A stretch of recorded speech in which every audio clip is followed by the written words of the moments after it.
Eh bien, aujourd'hui, nous allons aborder un thème très important et délicat à la fois. C'est un sujet, je dirais, concernant, parce qu'il existe. C'est un sujet tabou qui mérite qu'on mette le doigt là-dessus, parce que beaucoup de personnes en souffrent et on ne peut même pas imaginer ce que le harcèlement sexuel peut produire comme dégâts aujourd'hui dans la société. On aura l'occasion d'en parler et surtout à travers le témoignage de notre invité témoin qui nous rejoindra dans quelques instants. Son nom, Kouakan Estelle. Voici tout de suite son portrait présenté donc par Nafi Touré. Kouakan Estelle est mariée et mère de 4 enfants. Elle est née le 24 août 1983 à Akouboassué, dans la région d'Anibilekro, à l'est de la Côte d'Ivoire. Estelle a grandi avec sa grand-mère. Dès l'âge de 6 ans, elle est confiée à sa tante, dont l'époux était le directeur de l'école primaire de Abongwa, dans le département de Bongwanou. C'est là-bas qu'elle obtient le CEPE, puis est orientée en 1997 en 6e au lycée moderne d'Anibilekro. Après la classe de 5e, Estelle décide de changer d'établissement. Quelles étaient les raisons de ce choix? Comment a-t-elle poursuivi sa scolarité? Quels sont aujourd'hui ses combats? Vous saurez tout sur son histoire avec Caroline sur le plateau de C'est Midi. Estelle qui nous rejoint donc sur le plateau de C'est Midi. Et tout de suite pour répondre à votre question, à la question de savoir comment Estelle a pu poursuivre sa scolarité, je dirais malheureusement, Estelle n'a pas pu aller plus loin parce qu'elle était contrainte d'arrêter ses études, justement à cause du harcèlement sexuel. Notre thème est ainsi donc libellé. Je suis victime de harcèlement sexuel depuis le collège. Ça, c'était le premier thème que vous avez sur Internet. Et le deuxième, reformulé. Donc, j'ai été contrainte d'abandonner l'école à cause du harcèlement sexuel. C'est vraiment grave. Estelle, vous avez tout notre soutien. Bonjour. Bonjour, et bienvenue Caroline. sur notre plateau. Merci. À vous voir, je sais que vous êtes douce, mais très courageuse. Donc, certainement, vous ne vous êtes pas laissé faire, n'est-ce pas? Pas du tout. On aura l'occasion de le découvrir dans votre témoignage. Okay. Le harcèlement sexuel agit psychologiquement sur des personnes. Donc, ce sont des agissements hostiles répétés visant à affaiblir psychologiquement la personne qui en est victime. Aujourd'hui, sur ce plateau, Kouakan Estelle, je vais donc vous rappeler le thème du jour. J'ai été contrainte d'abandonner l'école à cause du harcèlement sexuel. Alors, dites-nous tout et tout de suite en même temps. Vous étiez quel genre d'élève? Est-ce que vous étiez brillante, moyenne? Ben, je ne dirais pas nulle, je ne pense pas. J'étais plutôt brillante. Plutôt brillante, oui. D'accord. Qu'est-ce que vous mettez à l'intérieur de brillante? Brillante parce que depuis le primaire, j'étais parmi les 5 premiers. Alors, donc, je peux dire que j'étais brillante. D'accord.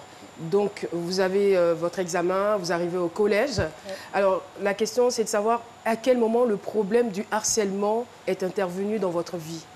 Alors, tout a commencé en classe de 6e, où j'avais mon professeur d'histoire géo qui me draguait.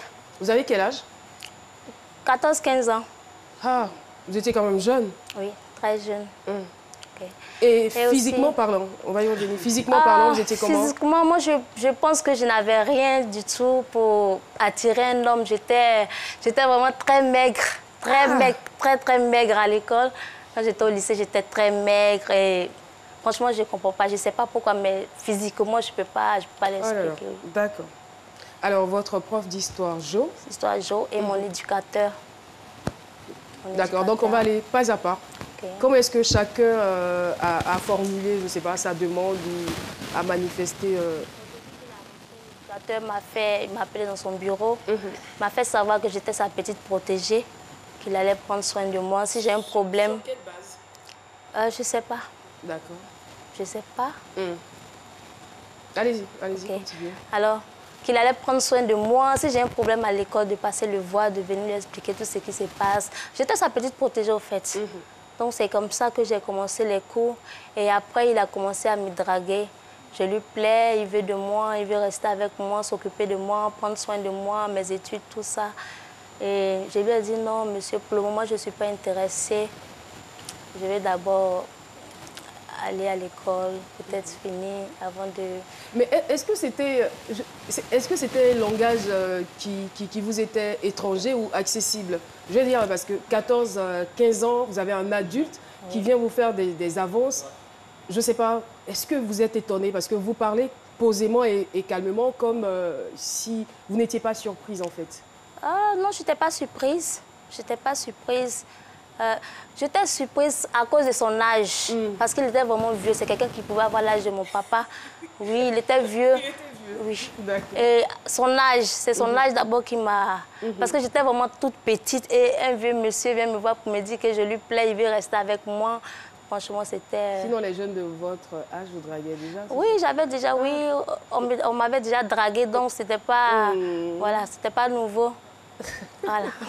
Les enfants deviennent de plus en plus dangereux. 14-15 ans, c'est à peu près à cet âge-là.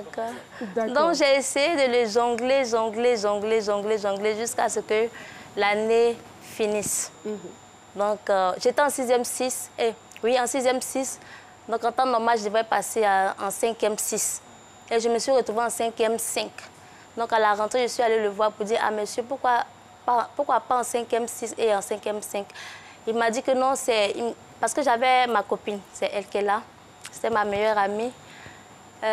Il m'a dit non, il nous a séparés, il a fait espoir pour nous séparer parce que c'est à cause d'elle que je n'accepte pas ses avances. Ok, donc il n'y a pas de problème, j'ai continué. Et en 5e, il a continué encore à insister. Et j'ai continué à le jongler parce que tu dis non, il ne veut pas. Tout le temps, il te donne les rendez-vous. Et bon, en ce moment, il n'y avait pas de téléphone portable, donc on n'avait pas accès aux messages et autres. Mais à l'école, il me donnait rendez-vous, par exemple, les samedis. Et je faisais tout pour ne pas aller à ces rendez-vous. Et le lendemain, je devais donner rendre compte, donner des explications pourquoi tu n'es pas venu au rendez-vous, tout ça. Et j'ai essayé de jongler comme ça jusqu'au milieu du 2e trimestre.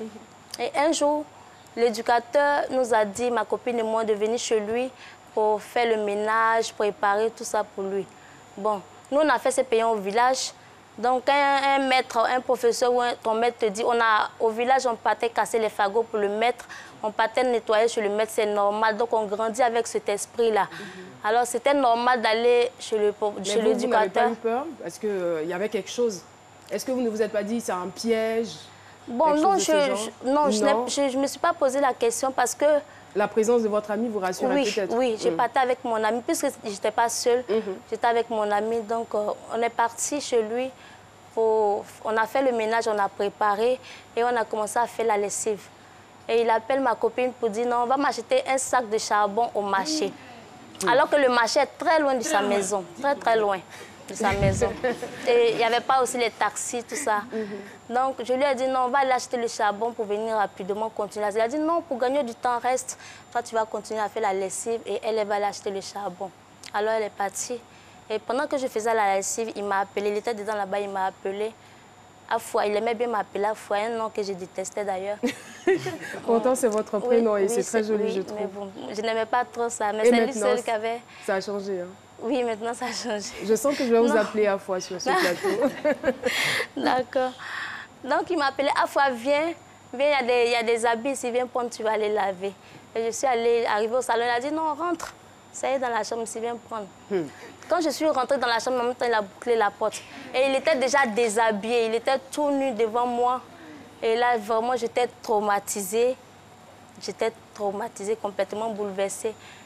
Et je ne savais pas quoi faire. Donc, j'ai commencé à lui demander pardon. J'ai dit, monsieur, pardonnez, vraiment, je ne peux pas que vous n'aurez pas dû faire ça. Vous avez dit de venir chez vous pour faire le ménage, tout ça. Moi, je ne m'attendais pas à ça. Il dit que ça fait 2 ans que je suis derrière toi, tu m'as tourné jusqu'à aujourd'hui, c'est aujourd'hui. Aujourd'hui, ça passe ou ça casse. Non, c'est vrai, ça paraît risible, mais c'est grave. Imaginez une fille de 15 ans en train de subir ce genre de choses. Un adulte, franchement, ayez un peu honte quand même. Aïe. Comment se mettre nu devant une fille qui a l'âge de ta fille, en fait? Ça traumatise le bruit. Alors j'ai commencé à lui demander pardon, monsieur, je ne peux pas, je ne veux pas. Aujourd'hui, là, je ne suis pas... Parce que en venant, je n'étais pas préparée à ça. Donc, je ne peux pas. C'est quelque chose qui doit se faire à deux de façon consentante. Et moi, je ne suis pas d'accord. Je ne peux pas. Donc, laissez-moi partir. On va voir si on peut prendre un rendez-vous peut-être un autre jour. J'ai essayé de négocier, mais le gars ne voulait pas. Il a dit non, je suis dans tous mes états. Et toi, mais tu sais combien je t'aime. Il y a longtemps, je suis derrière toi. Il y a longtemps, je te dis que je t'aime. Aujourd'hui, c'est aujourd'hui. Tu ne peux pas sortir. Parce que tu m'as déjà vu nue, tu ne peux pas sortir comme ça. Et je continue à demander pardon, je continue à négocier. Mais à un moment, il a commencé à me violenter. Et la seule chose qui m'est venue en tête, j'ai commencé à le menacer. Parce que vraiment, je ne voulais pas du tout. Parce que ce monsieur était tout ce que moi, je détestais dans ma vie. Oui. Heureusement, d'ailleurs. Oui. Il était sur ma liste noire. Parce qu'en grandissant, j'avais une liste noire. Des hommes avec qui moi, je n'allais jamais avoir de relation. Les hommes... Excusez-moi, vous avez 15 ans. Comment à 15 ans, vous avez déjà une liste? Est-ce que... Non, c'est peut-être... Enfin, c'est pas du tout drôle. En fait, ma question, c'est de savoir si avant ça, vous aviez déjà eu peut-être une aventure similaire. Non, en fait, j'ai grandi dans un milieu, au milieu des tantis. Donc, j'entendais toujours les tantis parler des hommes d'une manière. Ma maman et ses camarades toujours disaient que les corps habillés, excusez-moi, cherchent trop de femmes. Parce que moi, mon père était un corps habillé. Et je ne l'ai pas connu. Et nous sommes beaucoup, il a fait beaucoup d'enfants. Jusqu'à aujourd'hui, je ne connais pas le nombre d'enfants. Chaque jour, on découvre qu'il y a un nouveau, un enfant, Jusqu'à présent, chaque jour, même la semaine dernière, j'étais chez ma grande soeur, notre aînée, côté papa, et elle m'a appris encore qu'on a une soeur qui a débarqué. Voilà. Donc, ça m'a marqué au fait, parce que depuis toute petite, j'entendais dire que non, mon papa était un coureur de jupons, il a fait beaucoup d'enfants, tout ça. Donc, ces choses-là me marquaient. Donc, sur ma liste, il y avait les corps habillés. Et il y avait les hommes plus âgés que moi, c'est-à-dire un homme trop âgé que moi, un homme marié. Donc, j'avais une liste noire dans ma tête. On ne va pas donner trop de détails, c'est sûr que vous aviez une liste, mais la question avait tout de même sa place. Alors, donc, il était sur votre liste noire et vous nous avez dit qu'arrivé à un certain moment, il était prêt à aller un peu plus loin. Il a commencé donc à vous violenter et vous l'avez menacé en disant quoi exactement? Oui, je l'ai menacé. Je lui ai dit, monsieur, si vous me touchez aujourd'hui, là, je sors nue, toute nue de votre maison et je vais directement au commissariat porter plainte contre vous. Et le lundi, parce que c'était un samedi, le lundi, j'irai à l'école voir le proviseur et raconter à tout le monde ce que vous m'avez fait aujourd'hui. Donc, parce que si vous essayez quelque chose avec moi, c'est du viol. Je ne suis pas d'accord. Si vous me touchez, c'est que vous m'avez violé. Donc moi, je porte plainte contre vous. Alors j'ai commencé à le menacer. Et à la suite de cela, il s'est calmé un peu. Il a commencé à négocier encore. Non, laisse tomber. C'est quelque chose qui ne va pas durer juste quelques minutes. Ça va finir tout de suite. Je lui ai dit non, je ne peux pas. Donc il m'a dit, bon, est-ce que tu peux m'embrasser? Je lui ai dit non, ce n'est pas possible. Là où je suis, là, ce n'est pas possible. Actuellement, je suis énervée. Laissez-moi sortir. Donc, il a ouvert la porte et puis il m'a laissé partir. Je suis sortie, j'ai couru, je suis partie. Que votre, oui, avant que ma copine arrive, oui. Je suis partie, même je n'ai pas pris mes affaires, je suis partie. Je suis partie. J'ai envie de vous applaudir. Franchement.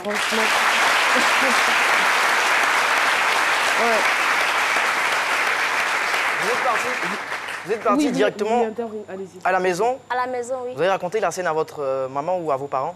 Non, je ne sais pas. Ma maman n'était pas à Abidjan en ce moment. Elle était venue s'installer. Et elle n'était pas à Niblekro. Elle était venue s'installer à Abidjan. Donc, je vivais avec ma copine chez elle. Pourquoi vous ne racontez pas... Vous aviez des parents quand même?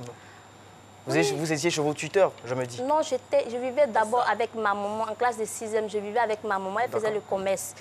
Elle venait prendre les choses à Abidjan qu'elle partait vendre là-bas. Elle prenait d'autres là-bas qu'elle venait vendre. Donc, elle n'était pas sur place. Elle bougeait beaucoup.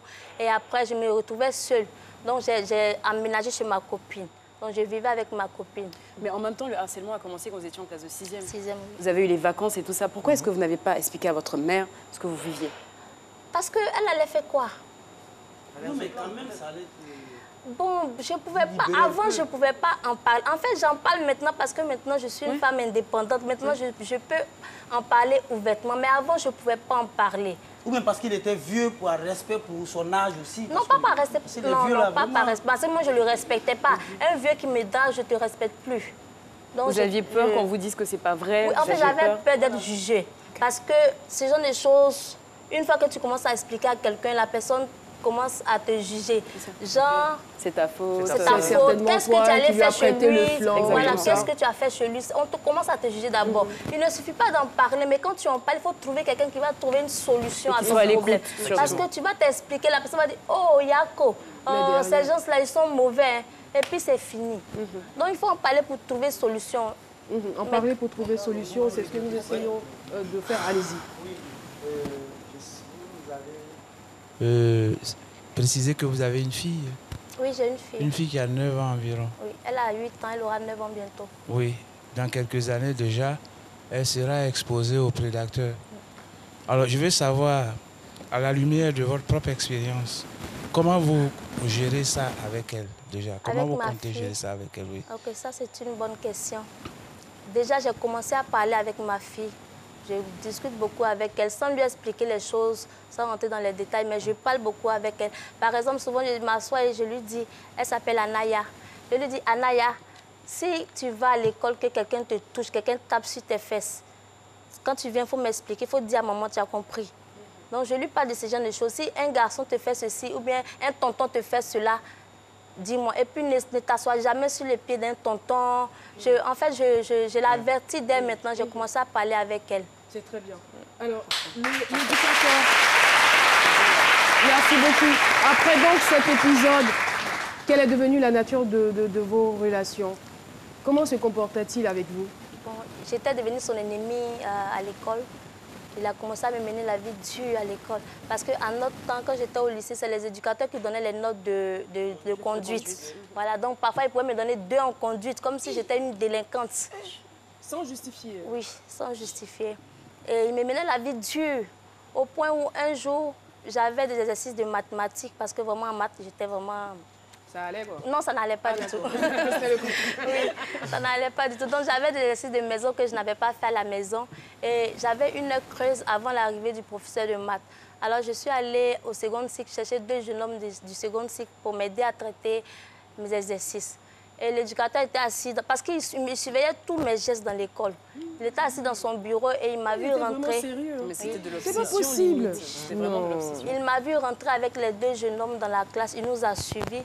Il est venu et il a commencé à les insulter. Parce que là-bas, les élèves du second cycle n'avaient pas le droit de venir au premier cycle. Donc il a commencé à les insulter, me les menacer. Il a dit qu'il allait aller voir leur éducateur pour qu'il leur fasse des moins en conduite. Et là, ce jour-là, j'ai craqué. C'était la première fois que je parlais de l'histoire. J'ai craqué, j'ai pleuré, je suis allée. Je partais même voir le proviseur pour lui expliquer. Mais arrivé au secrétariat, on m'a bloqué. La secrétaire a voulu que je lui explique ce qui se passe. Et je suis ressortie, je suis allée voir le conseiller. Et j'ai tout expliqué au conseiller. Je lui ai expliqué tout ce qui s'est passé depuis la classe de 6e jusqu'à ce jour. Comment l'éducateur me menait la vie dure au lycée. Et il m'a dit de me calmer, de partir, qu'il allait appeler l'éducateur pour discuter avec lui et me faire appel après. Et je veux dire, ce cas-là n'était pas isolé, hein, parce que vous avez aussi été dragué par des professeurs. Oui, des voilà. professeurs. Ça manquait. Des professeurs. Et ça, c'était en classe, c'était encore difficile en classe parce que parfois, pour venir à l'école même, j'ai peur. Parce que le professeur te donne rendez-vous le samedi. Quand tu ne viens pas, tu sais que lundi, tu vas le rencontrer à l'école. D'abord, comment il va te regarder déjà, ça fait peur. Comment il va te traiter. Donc, les professeurs, au début de l'année, ils sont très gentils. Très gentils. Quand ils sont intéressés par toi, ils sont très gentils avec toi au début de l'année. Ils te traitent bien. Et quand tu résistes, vers la fin de l'année, ils commencent à être très sévères. Ils commencent à serrer. Sanction sur sanction. Et ils te donnent des notes même que tu n'as pas méritées. Ouais. Ils parfois t'interrogent sur une question peut-être que tu ne maîtrises pas. Le procès d'anglais, là, c'est le travail. Et après, ils commencent à t'humilier devant les autres, t'insulter, te dire n'importe quoi. Parfois, même, ils te disent, sors de ma classe. Sors de ma classe, ils te donnent 1 semaine. Ne viens pas à mes cours. Et c'était vraiment difficile en classe. Allez-y, Jess. Est-ce que vous aviez peut-être entendu des histoires d'autres filles dans le même établissement qui auraient été victimes de ça? Des amis ou des filles? En son temps ou maintenant? En son temps, à l'époque. En son temps, bon... Non. Non, parce que personne ne se confie à sa camarade. C'est sûr. Voilà, chacun gardait. Parce que moi, puisque je n'en parlais pas à quelqu'un, non, personne ne venait m'expliquer ses problèmes. Nous apprenons beaucoup de choses à travers ce témoignage. Beaucoup de leçons nous sont données à travers ce témoignage. Et aussi des prescriptions aux jeunes gens, aux jeunes filles, je dirais plutôt, qui sont la plupart du temps victimes de harcèlement. Alors, Afua, on poursuit notre témoignage. Alors, justement, à quel moment vous décidez d'abandonner les cours et quelle a été la raison fondamentale ou quelle a été la goutte d'eau qui a fait déborder le vase? Alors, à la fin du 3e trimestre, on devait faire les calculs des notes. Et là, vous étiez en quelle classe? 5e. En classe 5e, d'accord. Oui, 5e. les professeurs commençaient à mettre la pression. Et là, je n'ai pas supporté, je suis partie. J'ai quitté le lycée sans même attendre les résultats. Je ne sais même pas si j'ai été renvoyée ou j'ai été admise. Je ne sais pas, je suis partie, je ne suis plus revenue au lycée. Je suis allée m'inscrire dans une école privée, dans même à Nimblekro, école privée Ikra Mathieu. Je suis allée m'inscrire là-bas. Vous étiez encore très jeune, donc c'est... Oui. Comment est-ce que vous allez vous inscrire dans une école privée avec le consentement de votre mère? Oui, de ma mère. Mais elle ne vous demande pas la raison pour laquelle vous allez vous inscrire? Non, elle n'était pas à Nimblekro. Elle n'était pas là, oui. D'accord, mais oui, maman, je n'en peux plus, je vais quitter l'établissement, je vais aller dans une école privée. Pourquoi? Mais vous lui donnez quel argument? Pourquoi? En fait, c'est pas ma mère, moi, il n'y a pas trop... En fait, je n'ai pas grandi avec ma maman. Donc, ce qui fait qu'il n'y a pas trop de... Il n'y avait pas trop de... On ne communiquait pas beaucoup, au fait. Non, je suis d'accord avec ça. Mais maman, vous savez, vous connaissez les parents. Vous êtes dans une école, dans une école publique. Je suppose que tout se passe bien parce que vous ne lui avez rien dit auparavant. Voilà. Et là, vous voulez quitter l'école publique pour une école privée où elle va débourser de l'argent. Mais il faut bien lui donner une raison valable. Oui. Elle n'a pas posé la question. Elle ne vous a pas posé la question. Elle vous a remis l'argent et vous êtes allé dans l'école privée. Et là-bas, tout s'est bien passé? Là-bas aussi, j'ai commencé les cours en 4e et j'ai rencontré encore les mêmes problèmes. Les professeurs encore qui ont commencé encore à me draguer. Oui. Et je n'ai pas terminé l'année, je suis partie. Mais quand vous-même, vous essayez de faire une introspection, est-ce que vous ne vous mettez pas en cause? Est-ce que vous n'étiez pas vous-même, excusez-moi du terme, une allumeuse? Pourquoi on vous drague, vous, tout le temps? Non, pourquoi? Ce n'est pas seulement moi. Moi, je sais qu'il y a beaucoup de filles qui étaient dans mon cas. Mais elles n'ont pas toutes quitté l'école. Ah, mais moi, je ne supportais pas. En fait, ça dépend du mental de chacun. Non, je suis d'accord avec vous. Moi, je ne supportais pas parce que je n'aimais pas ça. Je n'aimais pas la chose. Pourquoi je vais aller provoquer quelqu'un? Parce que je ne veux pas qu'on me drague. Je ne supportais même pas ça. C'est pour ça que je suis partie. Oui, mais en fait, vous savez, lorsqu'on est au lycée, il y a une catégorie d'élèves qui sont assez proches des professeurs, donc qui vont être serviables, qui vont être tout le temps au tableau, qui sont les meilleurs, donc qui attirent l'attention. Est-ce que vous étiez ce type d'élève? Parce qu'il existe des élèves qui sont complètement en retrait. Ça, vous arrivez dans la classe, à la limite même, quand ils adressent la parole au prof, c'est juste pour répondre à une question et c'est tout. Après les cours, ils rentrent chez eux. Est-ce que vous étiez ce type d'élève ou vous étiez plutôt celle qui est serviable et tout ça?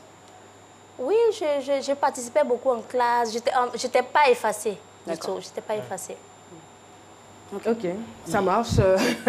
Alors, on va donc recevoir Paulus Agathon, parce que juste après Paulus, on va parler de l'ONG que vous avez mis sur pied pour lutter efficacement contre le harcèlement. Si vous êtes d'accord avec moi, applaudissements pour recevoir Paulus Agathon. Vos réactions nous intéressent avec Paulus Agathon. Paulus!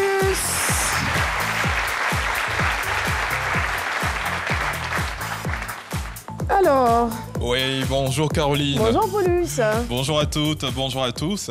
Eh bien, on se rend directement sur la page Facebook C'est Midi, sur laquelle on a le message de nos internautes.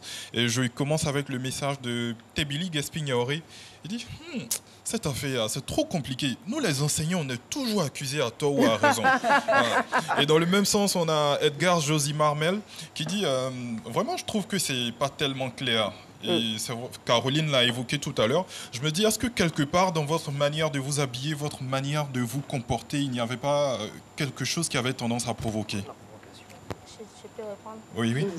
Je pense qu'il n'y avait rien parce qu'à l'école, on était en uniforme. On portait les bleus blancs. Une jupe volante avec une chemise et on avait les cheveux courts. Donc tu ne peux même pas te coiffer. Vos yeux, est-ce que vous ne jouiez pas avec vos yeux à l'époque? Oui, monsieur. Parce que nous les femmes, on se connaît, hein, franchement. Non, mais mes yeux, c'est naturel. Je ne peux pas fermer mes yeux aussi pour aller à l'école. Oui, mais comment avec les yeux? Est-ce que vous regardiez simplement les profs ou bien... Oui, monsieur, vous m'avez appelé. Mais non, je vous charrie. Le sujet, il est trop important, franchement. Parce que aujourd'hui, je ne sais pas si les hommes d'hier étaient pareils, mais on ne sait pas. On ne sait pas les raisons qui les attirent vers des filles aussi jeunes. C'est des enfants, 14 ans, 15 ans, 16, mais ce sont des enfants. Vous cherchez quoi au juste? Franchement, et en plus, ce sont des adultes. Donc, je pense que quand il se passe un truc entre un enfant et un adulte, l'adulte est déjà responsable. Donc, c'est sa responsabilité. Peu importe que la fille arrive à l'école en pom-pom short, c'est sa responsabilité. Donc, moi, ce genre de... Excuse-moi, mais ce genre de remarques, ça me dérange un peu. Parce qu'on est un adulte, on a des responsabilités. On ne va pas dire parce qu'elle a souri, parce qu'elle a fait un regard. Du coup, je suis allée vers elle. Elle est mineure. 14 ans, 15 ans, c'est mineur. Non, absolument. Ouais. Absolument. On a ensuite Patrice Kouakou qui dit bonjour à toute l'équipe de C'est Midi. Malheureusement, cette situation est beaucoup plus récurrente dans nos écoles. Mais ce qui me gêne, c'est que vous avez abandonné l'école pour ce problème. Est-ce que dans le quartier, vous n'avez pas fait face à des gens qui vous draguaient également sans cesse? Si, au quartier, si j'ai fait face à des gens qui me draguaient, mais ce sont des gens comme ça, je n'étais pas soumise à eux. Donc là, je pouvais les gérer comme je voulais. Mais gérer un professeur, ce n'est pas facile. Un professeur qui doit te donner des notes, qui doit te noter, ce n'est pas facile. Ce n'est pas pareil, au fait. D'accord. Alors, Caroline, c'est avec ce message que moi, je vais vous laisser. Je crois que c'est mon dernier jour pour cette semaine. Oh là là, ça passe vite quand même. Oui. Ça me fait mal de vous abandonner, mais c'est comme ça. Et donc, rendez-vous lundi, toujours à la même heure, parce que, comme d'habitude, vos réactions nous intéressent. Merci beaucoup, Paulus Agathon. Et voilà, Estelle Afoy a donc mis sur pied une ONG, voilà, Eva Liberty, c'est comme ça que ça s'appelle, qui lutte contre le harcèlement sexuel en milieu scolaire et aussi qui travaille dans le sens de la promotion de la femme. Information pour information, je vous lis ceci. Depuis 1998, la loi ivoirienne punit le harcèlement sexuel d'une peine d'1 à 3 ans de prison et d'une amende de 360 000 à 1 million de francs CFA. Le viol, lui, est passible d'une peine de 5 à 20 ans de prison. À bon entendeur. Salut. Salut. Merci beaucoup à toi d'être venu sur notre plateau. Merci pour ce témoignage. Et je vous donnerai donc l'occasion de vous exprimer à toutes ces jeunes filles qui vous écoutent, qui sont dans votre cas, ou peut-être aussi, pourquoi pas, les prévenir pour ne pas qu'elles tombent dans les pièges des adultes. Ok. Ce matin, je vais m'adresser aux jeunes filles, aux jeunes élèves, leur dire d'étudier, de prendre leur destin en main, de ne pas compter sur des notes. Parce que c'est vrai que les professeurs nous harcèlent, mais il y a des filles aussi qui harcèlent des professeurs. Parce que sur le terrain, on a eu beaucoup de témoignages. Donc, vous n'avez pas besoin des notes d'un professeur pour valider votre année. Étudiez dur, prenez votre vie en main. Étudiez dur pour devenir quelqu'un demain. D'accord, merci infiniment. Et je dirais que vous avez eu beaucoup de chance, vous avez rencontré quelqu'un qui a une belle situation et puis aujourd'hui, vous avez des enfants, vous êtes une mère heureuse. En tout cas, merci d'être venu partager votre expérience avec nous et n'hésitez pas à nous appeler au 22 01 00 00 pour participer à cette émission. Et je crois que vous détestez les personnes âgées qui ont des relations avec des jeunes filles. Vous n'aimez pas ça? Moi, particulièrement? Ouais.